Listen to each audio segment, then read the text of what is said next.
आज आपण म्यानमारमधील काल झालेल्या भूकंपाच्या घटनेबद्दल आणि त्यामागील कारणाबद्दल थोडक्यात जाणून घेणार आहोत.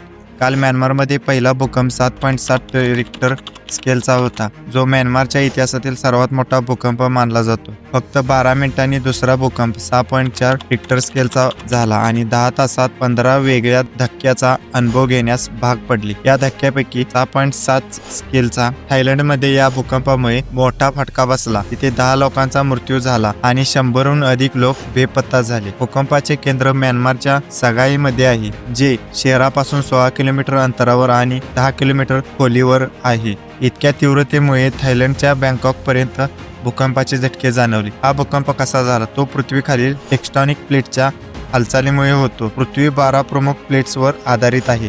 या प्लेटच्या दैनंदिन हालचालीमुळे कमीच वेगाने पण सतत दाब निर्माण, जो अखेरीस ऊर्जा म्हणून सोडला जातो आणि भूकंपाचे रूप घेतो. म्यानमारमध्ये झालेल्या भयंकर भूकंपामुळे अनेक इमारती, रस्ते व पूल पूर्णपणे नष्ट झाली.